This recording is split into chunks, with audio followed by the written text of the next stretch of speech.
De playboy a campeão mundial, Button. Esse sobrenome perpetuou anos e anos na Fórmula 1, atravessando bons anos do esporte. De Williams a McLaren, muita coisa aconteceu na jornada desse britânico. Hoje vamos falar sobre a carreira e trajetória de Jenson Button, um campeão pouco notado. As origens de Button, vamos lá, antes mesmo dele nascer no automobilismo já corria nas veias da família, já que ele é filho de um ex-piloto de rallycross que fez sucesso nos anos 70, John Button, e da sul-africana Simone Lyons. Jenson nasceu em 19 de janeiro de 1980 em Somerset, no Reino Unido, e como já era esperado, seu pai John deu aquele empurrãozinho para o filho dar os primeiros passos na carreira, e não diferente de muitos outros iniciantes, ele começou a carreira no kart, quando tinha apenas 8 anos e com o apoio e a herança talentosa do pai, era visível a carreira próspera que estava por vir. Então em 89 ele já ganhou o primeiro campeonato, vencendo o campeonato de cadetes do clube e logo depois mais um, mas dessa vez foi o Super Prix britânico. Inclusive na temporada de 91 o pequeno Button liderava muito bem, vencendo novamente o campeonato de cadetes britânicos e o British Open. Em 93 foi campeão júnior do RAC e mais uma vez do British Open. Em 96 Button fez sucesso nos campeonatos Super A e finalizou em terceiro no campeonato mundial e também no americano. Em 97 ele venceu o campeonato kart Super A. Um fato interessante é que no mesmo ano Jenson conquistou a vitória da Copa Memorial de Ayrton Senna. Vestindo o macacão para correr em fórmulas, agora o kart já não era mais o lugar de Jenson, era a vez de pilotar para o Haywood Racing no Fórmula Ford 1600 na temporada de 98. Contudo, o Button estava na pista e lá ele dava tudo para conseguir os seus objetivos. E como já era esperado, o inglês em seu primeiro e único ano no Fórmula Ford 1600 foi campeão britânico e vice-campeão da Europa. Mas como um campeão busca sempre estar evoluindo e avançando para outras etapas, com Jenson Button não foi diferente, então em 99 para o Fórmula 3 junto com a equipe Promatecme UK. Apesar do bom desempenho, o que ele conseguiu foi um terceiro lugar no final do campeonato, e quem levou o melhor lugar foram os rivais Mark Reynes e Luciano Burti, que ficaram com o primeiro e segundo lugar respectivamente. Com raça e um toque especial nas pistas, não importava muito o campeão daquela temporada da F3, e sim como Jenson Button e seu futuro dentro do automobilismo seria. Com os bons resultados, é claro que as equipes ficaram de olho no jovem inglês, e ofereceram a ele a oportunidade de fazer alguns testes. Dentro dessas equipes estavam algumas da Fórmula 1 como a McLaren e a Prost Peugeot. Um salto da F3 direto para a F1 já estava bem perto. Mas não foram essas equipes que pegaram Button, depois dos testes surgiu uma vaga na Williams por causa da saída de Alex Zanardi. E com a vaga em aberto, Button teve que enfrentar o brasileiro Bruno Junqueira pela tão requisitada vaga. As portas da principal categoria do automobilismo estavam finalmente abertas para Button, e foi no ano de 2000. Ele se juntou ao time da Williams, uma equipe de muita tradição, como todos vocês sabem. E Sir Frank Williams, que era o chefe da equipe, chegou a dizer naquela época que Jenson era um piloto talentoso, que todos adoravam ele e que em 5 anos ele poderia se tornar campeão do mundo. Apesar de que o começo na Williams não foi tão bom assim, no GP da Austrália, ele sofreu um acidente na sexta, por isso largou da penúltima posição e infelizmente teve que abandonar a corrida no domingo porque o motor do carro quebrou. Mas o britânico não deixou se abalar porque ele sabia que tinha impressionado muitas pessoas antes e a Fórmula 1 seria seu maior palco para provar suas ambições. Ele já começou fazendo jus à vaga que recebeu, marcando tempos melhores do que Ralf Schumacher, que era seu companheiro de equipe e piloto há 3 anos na equipe inglesa. Era o veterano versus rookie, clássico. Mas Button não estava ali somente para correr, ele queria mais. No GP do Brasil do mesmo ano ele finalizou na 6ª posição e conquistou o mérito de se tornar o piloto mais jovem a marcar pontos na Fórmula 1, com exatos 20 anos e 2 meses e 7 dias. Falando nisso, o recorde só foi batido por Sebastian Vettel depois lá em 2007. A determinação do inglês é o que muitos admiravam, ele ficou perto dos pódios em algumas corridas, mas nunca desistia. Na Alemanha ele ficou um pouco tempo de conseguir o 3º lugar, que ficou com David Coulthard. Na Bélgica novamente o pódio ficou distante dele, mas no final da temporada ele ficou com a 8ª posição lá de pilotos. Da equipe inglesa para a italiana Benetton. O ano de 2001 começou confuso dentro da Williams, já que ele tinha um contrato pendente do ano anterior com Juan Pablo Montoya, e agora estava em uma posição complicada que já tinha Juan, Jenson e Ralf. Então a Williams acabou fazendo um pequeno empréstimo para Benetton Renault e mandou o piloto inglês passar uma temporada na equipe vizinha e dirigir o BM 201 da equipe italiana ao lado de Juan Carlo Fisichella. Mas ele pensou que seria uma boa, estava bem errado, a temporada foi complicada. A Benetton estava passando por ajustes e reestruturação, não tinha um carro bom para competir e chegar em uma equipe que você não conhece, e nesse nível não deve ter sido fácil para o jovem Button, que finalizou aquela temporada com apenas 2 pontos. Em 2002, a Benetton se tornou oficialmente da Renault e um novo companheiro de equipe entrou para o time, Jarno Trulli, ambos na nova modelo R202. Foi um ano um pouco melhor que 2001, mas ainda sofrendo com muitos problemas, principalmente de confiabilidade e ainda distante dos pódios. Apesar dele ter marcado mais pontos do que o seu companheiro de equipe, o seu chefe da equipe, Flavio Briatore, não estava gostando mais de Jenson na equipe e ainda rotulou o inglês como um playboy preguiçoso. Depois dessa provocação e treta, Button acabou perdendo seu lugar e um novo desafio iria surgir ao lado de um campeão mundial na BAR. O pula-pula de equipe dessa vez foi para a equipe British American Racing, mais conhecida como BAR Honda, mas agora ele iria correr ao lado de nada mais, nada menos que o campeão mundial Jacques Villeneuve. Então 2003 foi mais um ano que Jenson mostrou que se ele tiver um bom carro ele consegue bons resultados. Conseguiu alguns pontinhos durante a temporada, mas eles não vieram facilmente. A BAR 005 era um carro que apresentava problemas de motor e caixa de câmbio em diversas ocasiões deixava os meninos na mão. Fez o que deu nas ocasiões que o carro permitiu chegar ao final de uma corrida, somou pontos lá e no fundo ficou entre os 10 primeiros e fechou em 9º no campeonato à frente de Villeneuve. E claro, tendo um piloto experiente ao seu lado ajudou para que ele conseguisse ter uma performance melhor. E também vencer Villeneuve foi um gostinho especial, apesar de que o canadense estava mais para fora do que para dentro da Fórmula 1.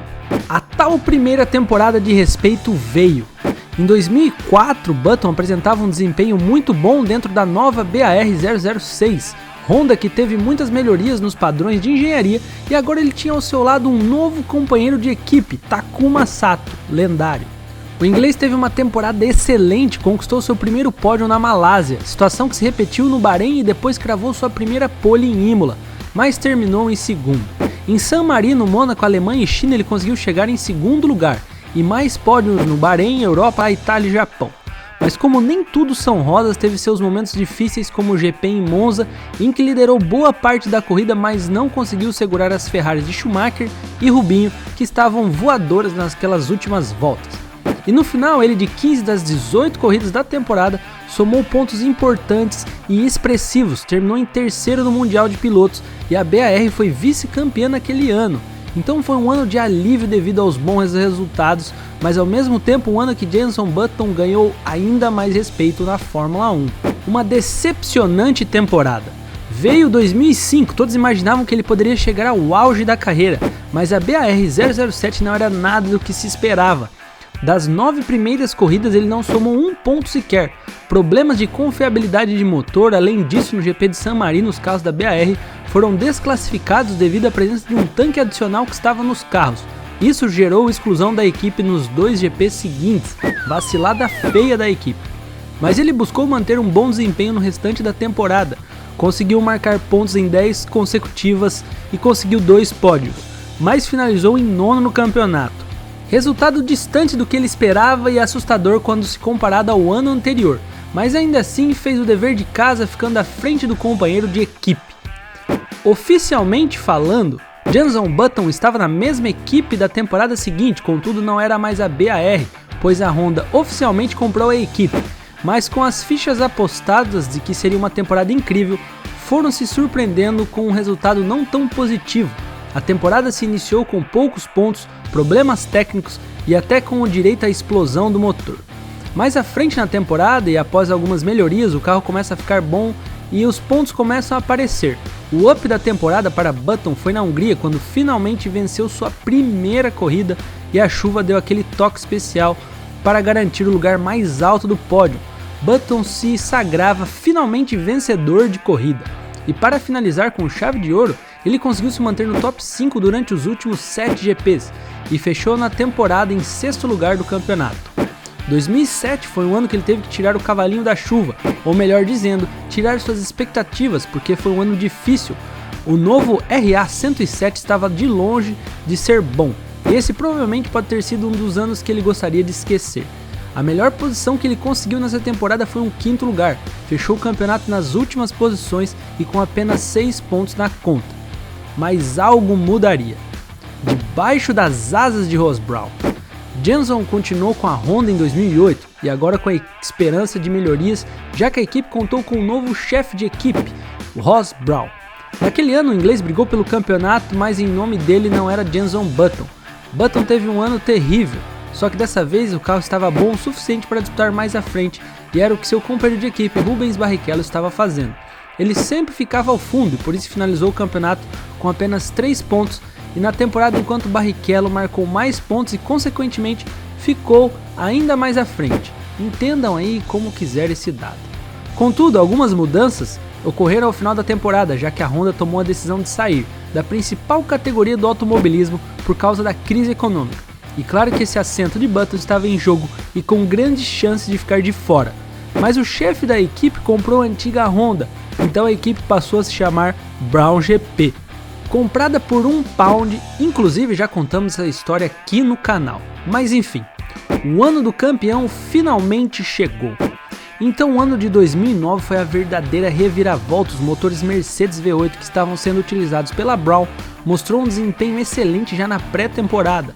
Para surpresa de muitos, Button já começou a temporada largando na pole e pegando o lugar mais alto do pódio na Austrália. Na Malásia, mais uma pole para provar que dessa vez o carro dele era rápido. Contudo, ele ainda tinha que brigar com Vettel e Webber, que já tinham carros competitivos. Mas o talento de Button, unido com o bom trabalho do BGP 001, fez com que as vitórias caíssem na mão dele como uma luva. Ele venceu 6 corridas das 7 primeiras da temporada. Mas o desempenho dele não foi um dos melhores no restante da temporada. Em Silverstone ele foi 6º, da Alemanha ficou em 5º. E na Hungria, um 7º lugar foi o máximo que ele conseguiu. Motivos que fizeram seu rival Vettel e seu companheiro de equipe Barrichello começassem a se aproximar nos pontos. Em Valência chegou apenas em 7º, se mantendo ali ainda à frente no campeonato. Button chegou no GP do Brasil liderando o campeonato e poderia se tornar campeão nessa corrida, mas ele não teve um início animador naquele fim de semana. O líder foi péssimo na classificação e largou na segunda parte do pelotão, enquanto Barrichello largava na pole e muitos duvidaram da capacidade de Button nessa corrida. No domingo, ele simplesmente ressurgiu, escalou o pelotão que estava à sua frente com garra e muita determinação. Ele finalizou em 5º lugar e se tornou campeão mundial, provando mais uma vez que ele precisava só de um carro bom e competitivo, além, é claro, do talento que ele tinha, sorte e tudo mais. De quebra, derrotou o nosso Rubinho, mas juntos e em um grande estilo eles conseguiram conquistar o título de construtores para a Brawn na corrida seguinte. Vale ressaltar, segundo histórias, Button surfou uma grande qualidade de Rubinho de preparar seus carros, o famoso setup que tinha de épocas de Ferrari. Button pegou talvez 2 elementos importantes para se vencer. Além do carro que tinha vantagem técnica do duplo difusor para vencer as outras equipes, e colocou o Rubinho para trás usando das suas próprias qualidades. Quando o nosso brasileiro se deu conta era tarde demais. Isso segundo relatos do próprio piloto em podcasts e entrevistas, que fazem sentido se analisar o desempenho e números de ambos daquele ano. Mas depois disso, veio seus episódios com Lewis Hamilton. Agora que Button carregava consigo o título de campeão mundial e a Brawn também como campeã, muitos deveriam estar imaginando que essa parceria perduraria por muitos anos e a resposta foi não, nada disso. O ego do campeão Button queria ganhar um salário mais alto, mas a Brawn não queria pagar. Então ele foi para trás de uma outra equipe, e desse tempo a McLaren estava precisando de um piloto para substituir o finlandês Kovalainen. E como Button descobriu que Nico Rosberg havia sido contratado pela Brawn por um salário muito bom, ele fechou o negócio com a McLaren e se juntou também inglês e campeão mundial Lewis Hamilton. Mesmo sendo campeão, Button era diminuído quando se tratava de Hamilton ao seu lado, mas Jenson Button provou ser bom o suficiente vencendo o GP da Austrália e mais tarde a corrida da China, e a partir daí muitas disputas entre os companheiros de equipe começaram a aparecer e consequentemente tivemos muitas dobradinhas da McLaren no pódio. Apesar disso, os 2 pilotos da McLaren não conseguiram evitar o título de Vettel. Naquele ano, Button finalizou o campeonato na 5ª posição.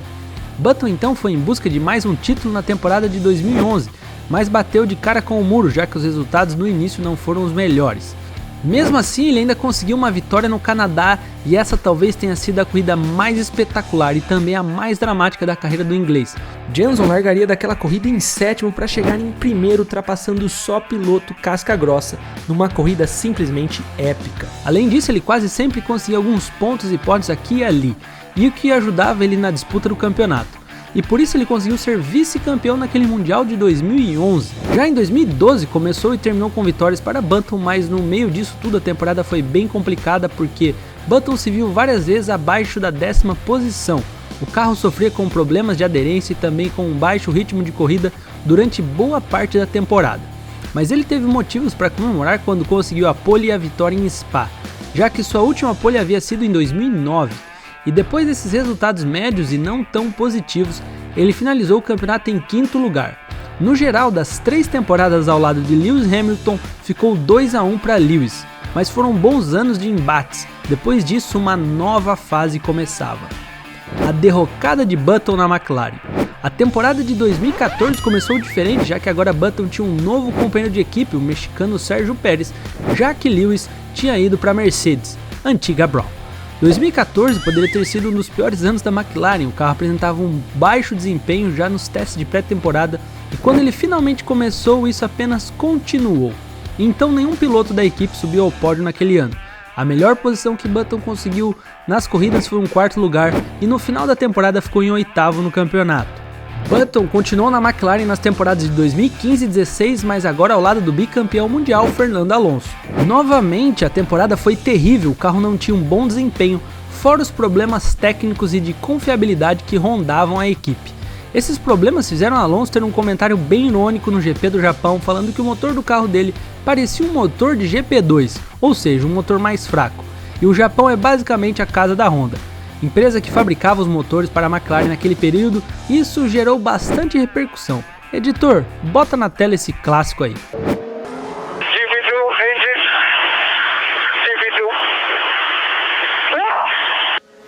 Temporada péssima, maus resultados e estava cada vez mais difícil de pilotar para a equipe inglesa. E como já não estava contente com tudo isso, o rumo que estava tomando na sua carreira, Jenson Button anunciou que em 2016 não correria mais na Fórmula 1. Mas afinal, onde foi seu auge então? Essa parte queremos a sua opinião, deixa aí nos comentários. A nossa é a seguinte: basicamente que Jenson Button foi um piloto muito consistente e também um piloto que tem resultados excelentes quando se teve bons carros, estratégia e situações favoráveis, ele não desperdiçou. Diria que foi um piloto que lutou mais usando técnicas e resiliência do que propriamente talento puro, se comparado com outros campeões. O inglês soube da sua fraqueza e qualidade, usou com sabedoria no ano que teve mais chances e um carro com uma vantagem técnica do começo de temporada. Mas poucas pessoas valorizam o talento que ele tinha, e mesmo se tornando campeão mundial, ele ainda é pouco elogiado, e talvez seja por esse motivo que muitos não conheçam a sua história, suas conquistas e principalmente o seu título de campeão mundial na Fórmula 1. Bateu de frente com grandes nomes do esporte, Lewis, Alonso, Vettel, Rubinho, inclusive seus números estão aí na tela, meu caro, para você analisar com bastante carinho. Nem sempre o piloto vai estar no seu auge e tendo os melhores pontos, mas ele se mostrou eficaz, talentoso o suficiente, mesmo pulando de equipe em equipe, tendo que recomeçar em todas as oportunidades. Se sagrou campeão mundial no lugar certo na hora certa. E a polêmica aqui, hein? Button deu mais sorte do que Rubinho naquele mesmo ano de 2009, pois no talento puro nosso brasileiro é um degrau acima sim, mas faz parte. Estar preparado para a oportunidade do jogo chamado Fórmula 1 também entra no tabuleiro. Rubinho Barrichello talvez tenha reagido muito tarde naquele ano. Bom, Button já no fim da carreira não competia mais com um carro bom e além disso havia muitos problemas que basicamente desanimaram ele de continuar. Mas aí já fica uma boa reflexão. E se ele tivesse continuado, teria conseguido algum outro título? Estaria competindo hoje na frente ou ele fez certo em se aposentar em 2017? Correu algumas corridas a mais que Rosberg, por exemplo, que se aposentou no fim de 2016, também campeão. Falando nisso, conhece a história do alemão que derrubou 2 Golias? Não, Então em 5 segundos você vai descobrir toda essa história, te vejo lá.